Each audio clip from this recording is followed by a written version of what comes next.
যখন তুমি শুনবা হক বাতিলের দ্বন্দ্ব, যখন তুমি শুনবা ঈমান আর কুফরের ভিতরে টক্কর, যখন তোমার কানে আসবে পৃথিবীর কোন প্রান্তে মুসলমানের উপরে আঘাত, যখন তোমার কানে বাজবে ফিলিস্তিনের গাজায় মুসলমানের রক্ত ঝরে, যখন তোমার কানে বাজবে ফিলিস্তিনের গাজার অবুঝ শিশুগুলার লাশ সারিবদ্ধ, যেই শিশুদের কোনো অন্যায় নাই, কোনো অপরাধ নাই, আন্তর্জাতিক নীতিমালায় শিশু হত্যা করা অপরাধ, কিন্তু বর্বর ইহুদিরা কোনো আইন তোয়াক্কা করে না।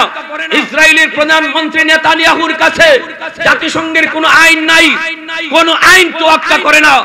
বিশ্ব নিন্দার ঝড় উঠেছে। কেন শিশু হত্যা করা হলো? 16,000 থেকে 17,000 শিশু সন্তান মুসলমানের তারা শহীদ করেছে। কি অপরাধ ছিল আমার শিশু বাচ্চাটার?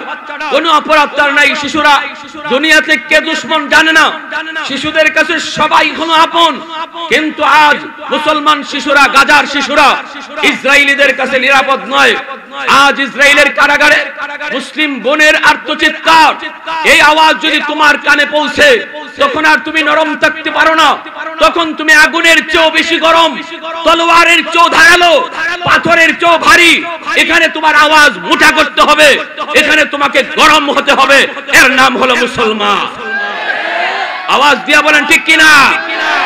আমার সন্তান দুনিয়াতে আসার পর এই সন্তান কি শিখবে, কি পড়বে, কি চিন্তা করবে, কি পোশাক পরবে, কোথায় পড়ালেখা করবে, এই ব্যাপারে আমার আপনার সিদ্ধান্ত চলবে না। মা বাবার কোনো সিদ্ধান্তই চলবে না। কারণ কি? কারণ হলো সন্তান বাপ মার কাছে আমানত, আর আমানতের বস্তু ব্যবহার করার তরিকা হলো আমানতের বস্তু নিজের মর্জি মতো ইচ্ছা মতো ব্যবহার করলে খেয়ানত হয়। যিনি মালিক, আমানতের মালিক যিনি, তার মর্জি মতো ব্যবহার করলে আমানতদারি রক্ষা হয়। সন্তান আমার আপনার কাছে আমানত কেমনে? আমানত বলা হয় যে জিনিস দখলে আমার কিন্তু মালিক আমি না।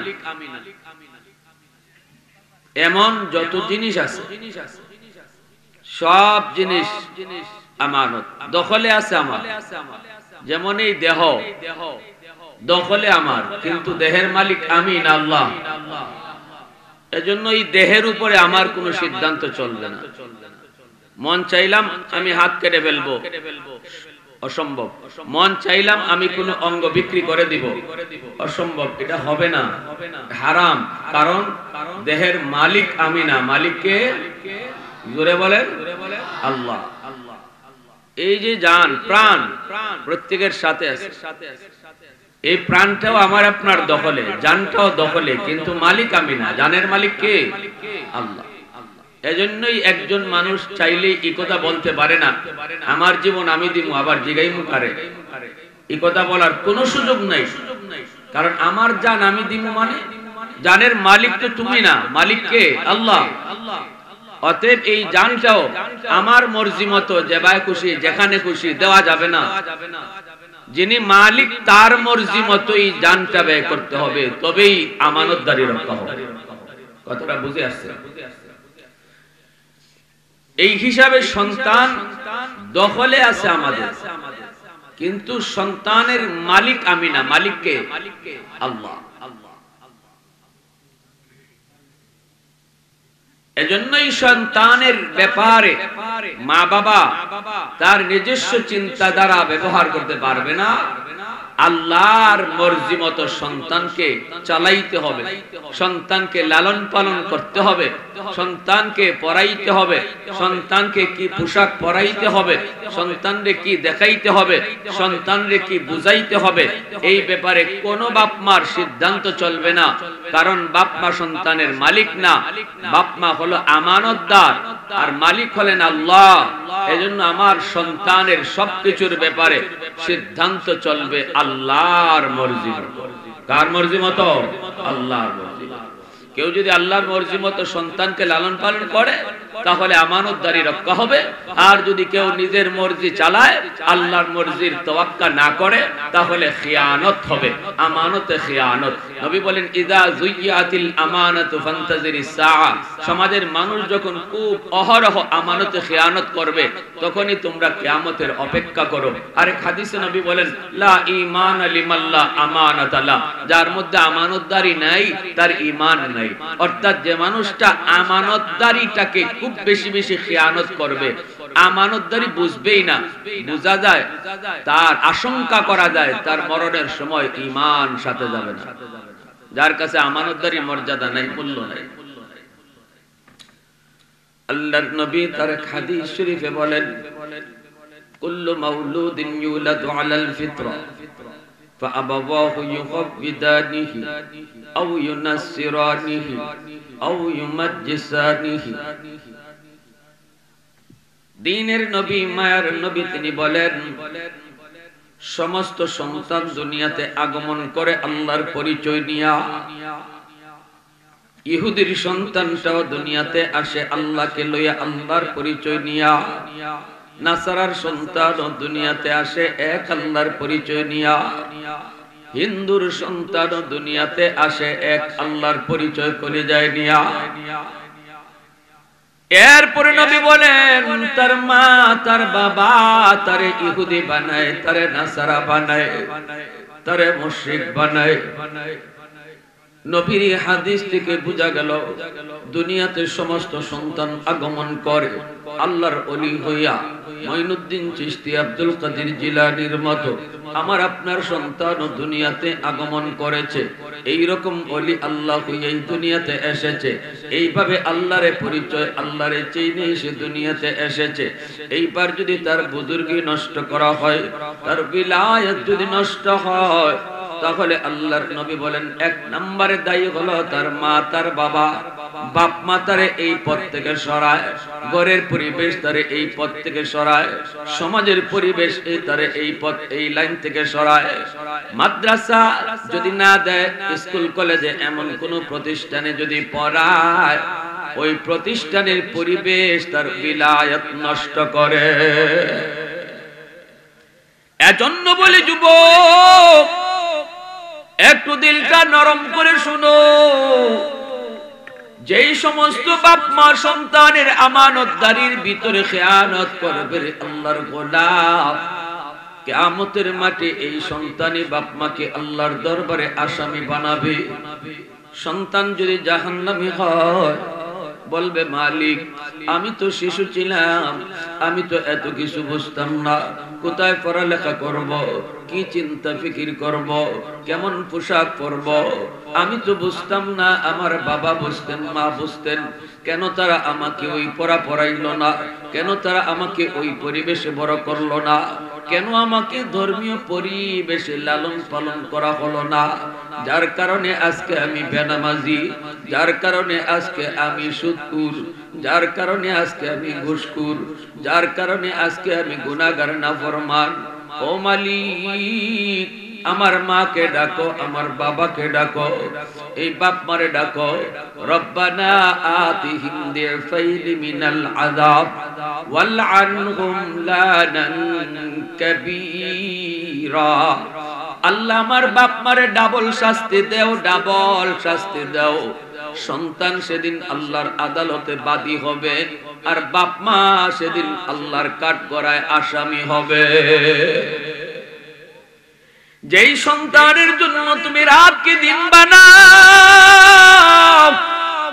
যেই সন্তানের জন্য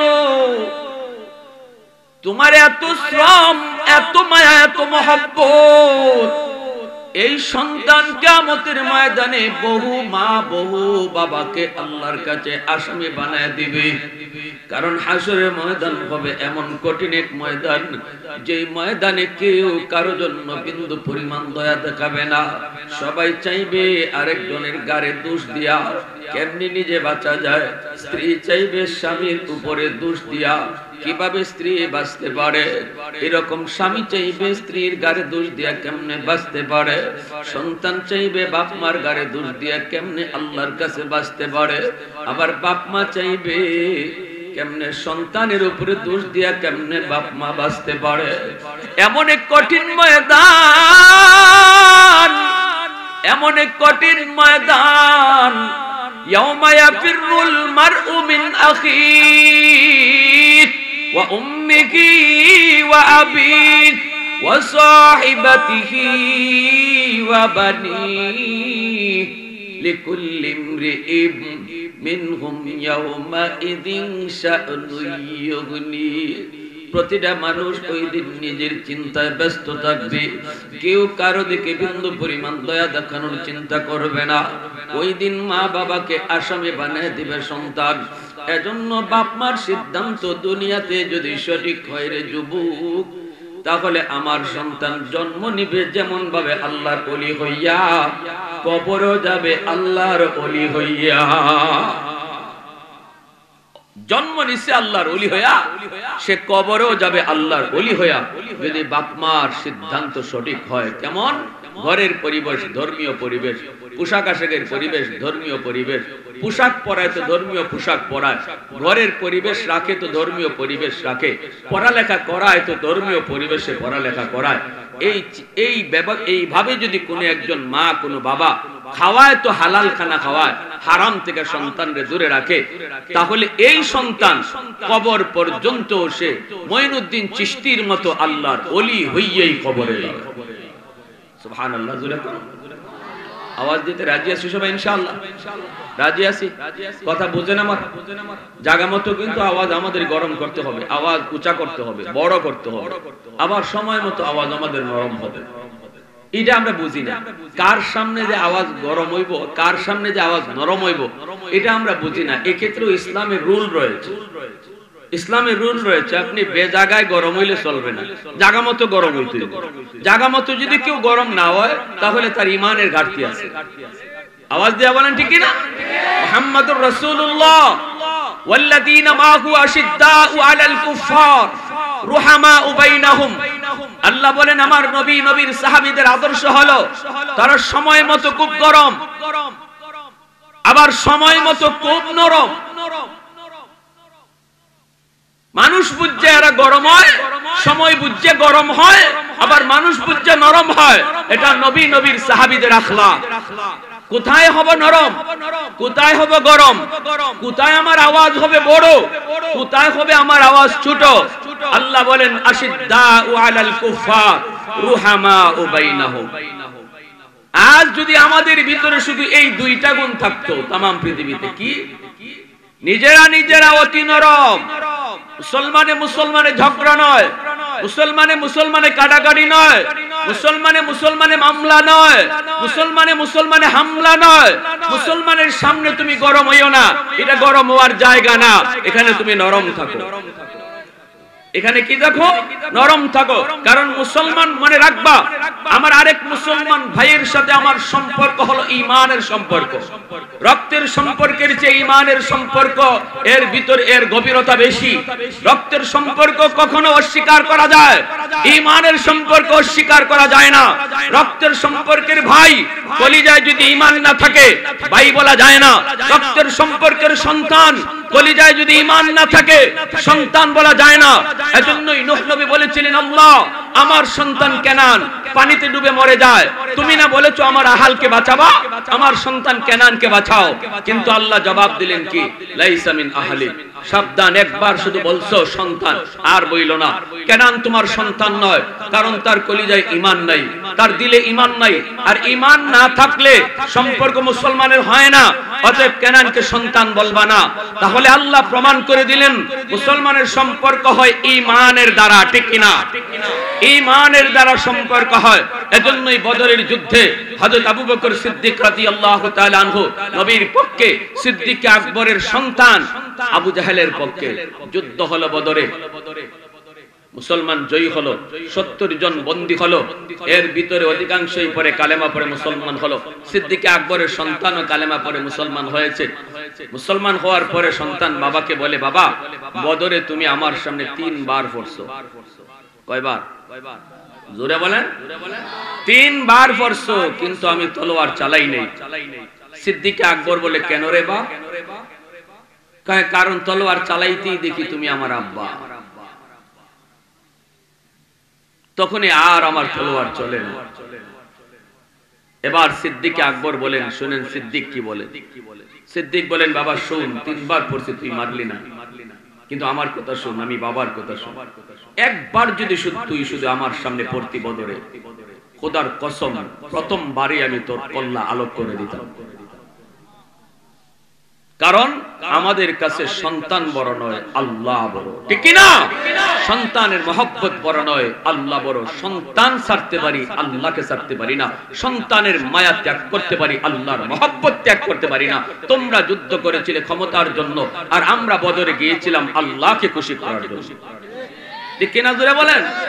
এজন্য ভাই হাত জোর করে বলবো, আমরা আজকে যেখানে নরম হওয়ার কথা, এখানে গরম হওয়ার কারণে গরমের জায়গায় গরম হওয়া ভুলে গেছি। এটাই বাস্তবতা। আপনি যেখানে আওয়াজ উঁচা করার কথা, এখানে যদি আওয়াজ, যেখানে আওয়াজ নিচা করার কথা, ওখানে যদি আওয়াজ উঁচা করেন, তাহলে উঁচা করার জায়গায় আওয়াজ আর উঁচা হবে না, নিচেই থাকবে, ঠিক না? মুসলমানে মুসলমানে ঝগড়া নয়, মুসলমানে মুসলমানে মারামারি নয়, মুসলমানে মুসলমানে হামলা নয়। এটা আল্লাহ পাকের আদেশ, এটা নবী নবীর সাহাবীদের আখলাক। একজনের সাথে আরেকজনের সম্পর্ক ঈমানের সম্পর্ক। আমার কাছে আমার বড় সম্পর্ক হলো, আমার কাছে আমার সবচেয়ে বড় দৌলত হলো দৌলতে ঈমান। ঈমান ছাড়তে পারি না আমি। আমার দুনিয়ার যে ক্ষমতা আছে, দল আছে, আমার দুনিয়ার পয়সা কড়ি আছে, আমার দুনিয়ার জমি জমা আছে, এগুলা মুসলমান ছাড়তে পারে, কিন্তু ঈমান ছাড়তে পারে না। আরেক ভাইয়ের সাথে আমার জমি জমা নিয়ে দ্বন্দ্ব, আর এজন্য আমি তার উপরে হামলা মামলা জড়ায় গেলাম, তাহলে আমার কাছে আমার ঈমানের চেয়ে জমির দাম বেড়ে গেল। আমি আমার গোষ্ঠী বড় হওয়ার কারণে 2 গোষ্ঠী ঝগড়া করলাম, তাহলে আমার কাছে আমার ঈমান, মুসলমান ভাইয়ের সাথে ঝগড়া কইরা আমার ঈমানের চেয়ে গোষ্ঠীর মর্যাদা আমার কাছে বেড়ে গেল। রাজনৈতিক পরিচয় আমাদের ভিন্ন হতে পারে, কেউ আওয়ামী লীগ, কেউ বিএনপি, কেউ এই আর কেউ সেই, কিন্তু ভালো করে ইয়াদ রাখবেন, রাজনীতির পরিচয় আমার কাছে বড় নয়। আমার কাছে বড় পরিচয় হলো ঈমানের পরিচয়। আমি আমার দল ছাড়তে পারি, রাজনীতি ছাড়তে পারি, ঈমান ছাড়তে পারি না। অতএব নেতা আমারে যতই বলুক হামলা করো আরেকজনের উপরে, আমি হামলা কইরা আমার ঈমান হারা হতে পারবো না। এটা বুদ্ধিমানের কাম নয়, কারণ আমার কাছে দল বড় নয়। দল ছাড়তে পারি, ঈমান ছাড়তে পারি না। দল করব ততক্ষণ যতক্ষণ দল ইসলাম মানবে, নেতা মানব ততক্ষণ যতক্ষণ নেতা আল্লাহ রাসূল মানবে। যেদিন থেকে দল ইসলাম মানবে না, এই দিন থেকে দল মানি না। যেদিন থেকে নেতা আল্লাহ রাসূল মানবে না, ওই দিন থেকে নেতা মানি না। এর নাম হলো মুসলমান। আওয়াজ দিয়া বলেন ঠিক কিনা?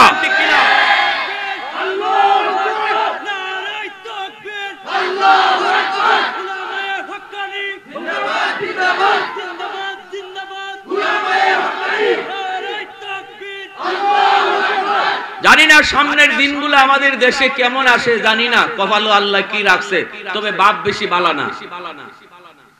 আমি আপনাদের কাছে অনুরোধ করব, নেতারা যত যাই হোক, আমরা কর্মীরা সামাজিক ভাবে বসবাস করি, আমরা একে অপরের উপর কখনো হিংসাত্মক আর হিংসাত্মক হব না, ঠিক না? সাবধান হব না, নেতা যতই হোক। নেতার ফুলা লন্ডন ফরব, আমেরিকায় ফরব, জার্মানে ফরব, আর আমার ফুলারে রাস্তায় নামাইয়া লাশ বানাইব। বাঙালিরে মগা পাইছে তো মগা মগা, আমার ঘরে মগা পাওয়ার কারণে এই রাজনীতি খেলতেছে। অন্য কোন দেশে ইজাত রাজনীতি চলে না।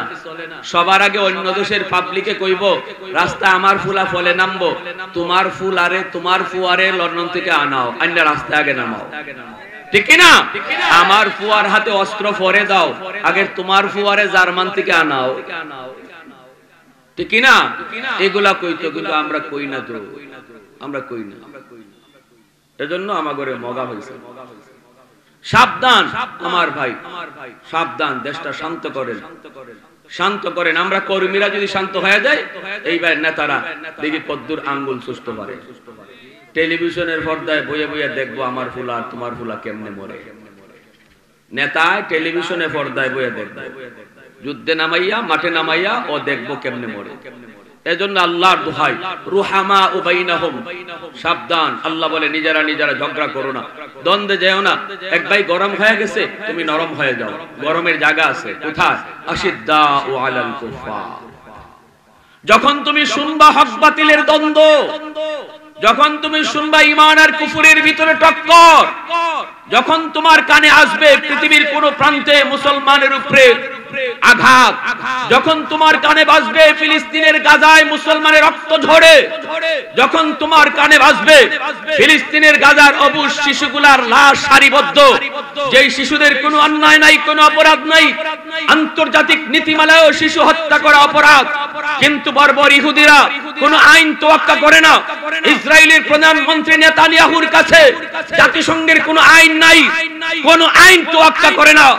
বিশ্ব নিন্দার ঝড় উঠেছে। কেন শিশু হত্যা করা হলো?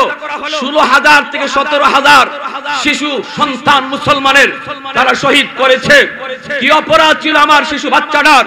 কোনো অপরাধ তার নাই। শিশুরা দুনিয়াতে কে দুশ্মন জানে না, শিশুদের কাছে সবাই হলো আপন। কিন্তু আজ মুসলমান শিশুরা, গাজার শিশুরা ইসরায়েলিদের কাছে নিরাপদ নয়। আজ ইসরায়েলের কারাগারে মুসলিম বোনের আর্তচিৎকার, এই আওয়াজ যদি তোমার কানে পৌঁছে, তখন আর তুমি নরম থাকতে পারো না। তখন তুমি আগুনের চেয়েও বেশি গরম, তলোয়ারের চেয়েও ধারালো, পাথরের চেয়েও ভারী। এখানে তোমার আওয়াজ মোটা করতে হবে, এখানে তোমাকে গরম হতে হবে। এর নাম হলো মুসলমান। আওয়াজ দিয়া বলেন ঠিক কিনা?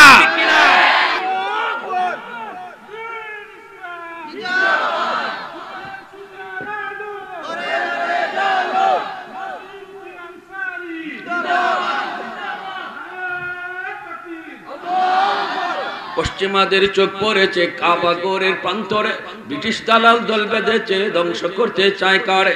পশ্চিমাদের চোখ পড়েছে কাবা ঘরের প্রান্তরে, ব্রিটিশ দালাল দল বেঁধেছে ধ্বংস করতে চায় কারে। আল্লাহ পাকের ঘর, তোর সাহস থাকলে ধর। ঠিক কিনা? আওয়াজ হয় না, আওয়াজ হয় না, আরো জোরে ঠিক কিনা? আল্লাহ পাকের ঘর, তোর সাহস থাকলে ধর। দো জাহানের মালিক যিনি পবিত্র কাবা, ওই আরবের দিন বাঁচাতে সত্য ন্যায়ের মুক্তি চাই। মুহাম্মাদের বাহিনী আজ আসলে তোদের রক্ষা নাই। ওই আরবের দিন বাঁচাতে সত্য ন্যায়ের মুক্তি চাই। মুহাম্মাদের বাহিনী আজ আসলে তোদের রক্ষা নাই। একটু আওয়াজটা উঁচা কইরা দুই হাত উপরে উঠায়া বলেন, মুহাম্মাদুর রাসূলুল্লাহ বাহিনী আসেনি। একটু দাঁড়াও, জেগে উঠো ওহে মুসলমান, আর কতদিন দিন ইসলামের সইবে অপমান। একটু দাঁড়াও, জেগে উঠো ওহে মুসলমান, আর কতদিন দিন ইসলামের সইবে অপমান। রক্ত দিয়ে পবিত্র ওই মক্কা মদিনা, সেই জমিনে ইহুদিরা চলতে পারে না। নূর মক্কার ইসলাম তার তাকলো কি আর দাম, বন্দিশালায় তাকে যদি আল-আকসার ইমাম। ওই আরবের দিন বাঁচাতে সত্য ন্যায়ের মুক্তি চাই। মুহাম্মাদের বাহিনী আজ আসলে তোদের রক্ষা নাই। পশ্চিমাদের চোখ পড়েছে কাবা ঘরের প্রান্তরে, ব্রিটিশ দালাল দল বেঁধেছে ধ্বংস করতে চায় কারে। পশ্চিমাদের চোখ পরের প্রান্তরে, ব্রিটিশ দালাল দল বেঁধেছে ধ্বংস করতে চায় কারে। আল্লাহ পাকের ঘর, তোর সাহস থাকলে ধর।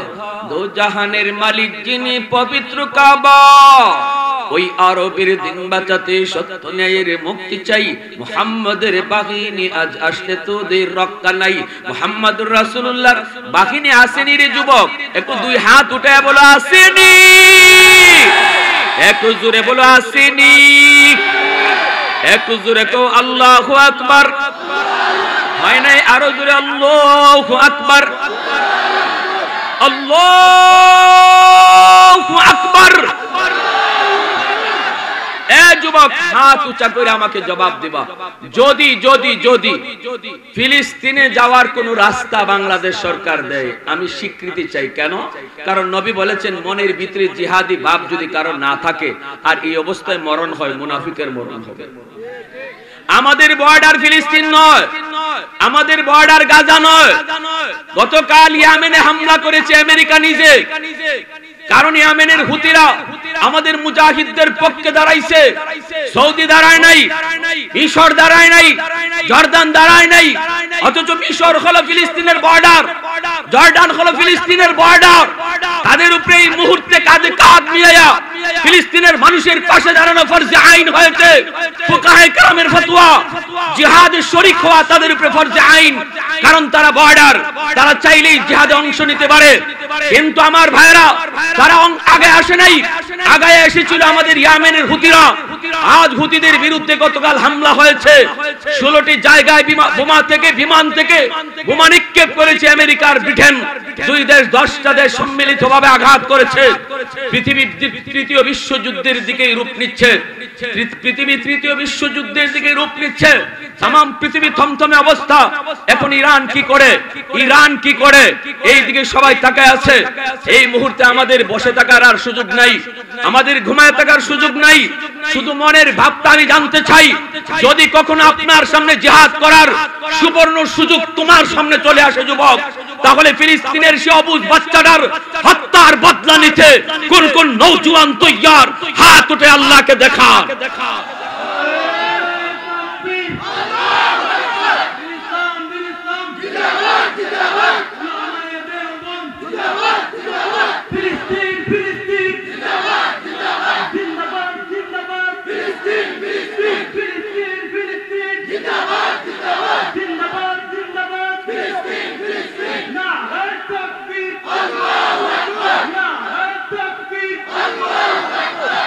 ভালো করে याद রাখবেন, উলামায়ে কেরাম কখনো জাতির দুশমন নয়, উলামায়ে কেরাম হলো আপনাদের বন্ধু। আওয়াজ আসতে হইছে, বাপ বেশি ভালো না। উলামায়ে কেরাম যারা মনে করে আলেম উলামায়ে দেশ খাইছে, গুইরা বিরে কুজ্জা দেখেন ওই বাটপাড়া বলতে দেশ আগে খাইছে। উলামায়ে কেরাম দেশ খায় না, উলামায়ে কেরাম দেশ রক্ষা করে। ইতিহাস সাক্ষী, দারুল উলুম দেওবন্দের ইতিহাস খুঁজে দেখো। এই লাল কুত্তা ইংরেজ বেনিয়াদেরকে পাক ভারত থেকে বিতাড়িত করার পিছনে সবচেয়ে বড় অবদান ছিল উলামায়ে দেওবন্দের। দিল্লির চাঁদনি চক থেকে নিয়ে খায়বার পর্যন্ত এমন কোন গাছের ডাল ছিল না যেই গালে কোনো আলেমকে ফাঁসি দেওয়া হয় নাই। আমার ভাইয়েরা 50,000 উলামায়ে কেরামকে হত্যা করা হয়েছে, শহীদ করা হয়েছে। 2 লক্ষ মুসলমান শহীদ হয়েছে, বিনিময়ে পাক ভারত স্বাধীন হয়েছে। অতএব উলামায়ে কেরাম সর্বদা সর্বকালে জাতির বিপদে পাশে ছিল। আজ উলামায়ে কেরাম আপনাদের পাশে আছে। মনে রাখবেন, ভালো করে মনে রাখবেন, যে যত কুৎসার ওঠে না করুক তাদের কথায় কোনো কান দিবেন না। উলামায়ে কেরাম বিপদে আপনাদের পাশে। যখনই আলেম উলামা দেখবে গোটা মুসলিম উম্মার ঈমানের উপরে হামলা, যখনই উলামায়ে কেরাম দেখবে এই মুহূর্তে প্রতিটা মুসলমানের উপরে জিহাদ ফরজে আইন, তখনই উলামায়ে কেরাম হাদিসের মসনদ থেকে রাজপথে নেমে আপনাদেরকে ডাক দিবে। মনে রাখবেন, এই ডাক হুজুরের মেম্বার হওয়ার জন্য নয়, এই ডাক শাইখুল হাদিস সাহেবের চেয়ারম্যান হওয়ার জন্য নয়, এই ডাক একজন আলেমের এমপি হওয়ার জন্য নয়, এই ডাকটা হবে প্রতিটা মুসলমানের ঈমান বাঁচানোর ডাক। আলাইকুম বিমুজালাসাতিল উলামা ওয়া ইসতিমাই কালামিল হুকামা فإن الله تعالى يحيي القلب الميت بنور الحكمة كما يحيي الأرض الميتة بوابل المطر। উলামায়ে দেওবন্দ কখনো কোনো রক্তচক্ষুর পরোয়া করেন নাই, করেনও না। সর্বকালেই তারা হকের কথা আওয়াজ করে তুলে ধরেছেন। আমার ভাইরা বন্ধুরা, হযরত মাওলানা আতাউর রহমান খান সাহেব রাহিমাহুল্লাহ আজকে দুনিয়াতে নাই। এই যে কিশোরগঞ্জে পাকিস্তান পিরিয়ডে এমপি ছিলেন, তখন পাকিস্তানের প্রধানমন্ত্রী। আমার ভাইরা বন্ধুরা, হ্যাঁ, তার নাম শুনলেই যারা কাঁপতো, থরথর করে কাঁপতো, থরথর করে কাঁপতো। কি ছিল নাম? পাকিস্তানের প্রধানমন্ত্রীর নাম কি ছিল? পাকিস্তান পিরিয়ডে পার্লামেন্টে বৈশা বলছে, মৌলভী তোমার কথায় চলবে না, তোমার কথায় চলবে না। কোরআনের বিরুদ্ধে আইন পাশ করতে চাইছে, তখন উনি বাধা দিছে, কয় তোমার কথা চলবে না। উনি বলে কেন চলবে না? কয় আমি জাতে পাঠান, পাঠানের বাচ্চা। প্রধানমন্ত্রী কয় আমি পাঠানের বাচ্চা। তখন আতাউর রহমান খান সাহেব রাহিমাহুল্লাহ তিনি চেয়ার হাতে নিয়ে বলছিলেন, তুই পাঠানের বাচ্চা আর আমি মুসলমানের বাচ্চা। তাও আওয়াজ হইছে না, আওয়াজ হইছে না, আওয়াজ হইছে না। ইতা আওয়াজে জিহাদ চলতো না। আরো জোরে বলো ঠিক কিনা, ঠিক কিনা? তুই পাঠানের বাচ্চা, আমি মুসলমানের বাচ্চা। পারে নাই, সাহস করে নাই। কোন জালেম কোনদিন দারুল উলুম দেওবন্দের সূর্য সন্তানদের কাছে বুক ফুলায় কথা বলতে পারে নাই। এজন্য আমি বলি সর্বদা কান সজাগ রাখবেন।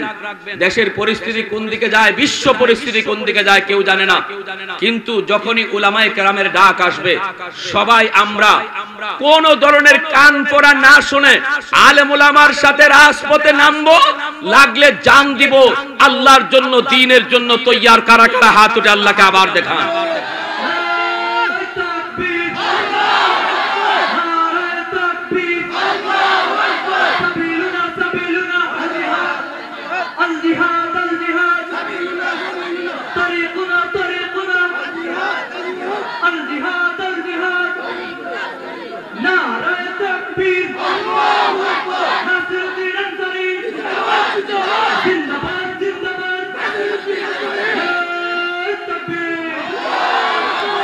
এমন একজন সন্তান যদি বাপ মা আশা করতে চান যে সন্তান ইসলামের জন্য জান দিতে তৈয়ার, তাহলে সন্তানের কিছু হক আছে।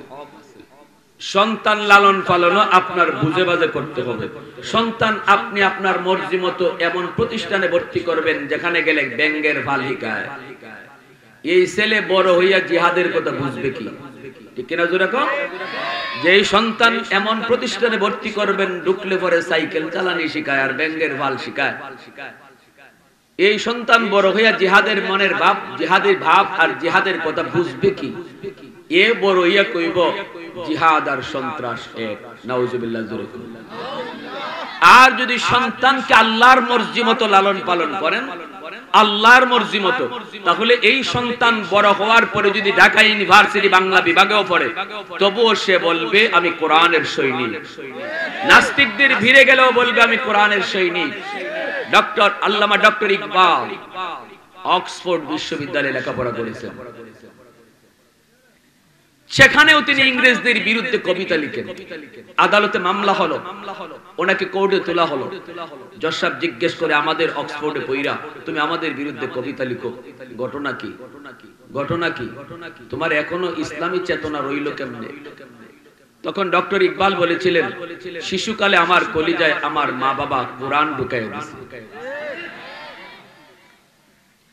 যেই বয়সে আমার মা বাবা আমার কলিজায় কোরআন ঢুকাইছে, এই বয়সে যা ঢুকানো হয় মরণ পর্যন্ত এটা কলিজাতেই থাকে, বাইরে হয় না।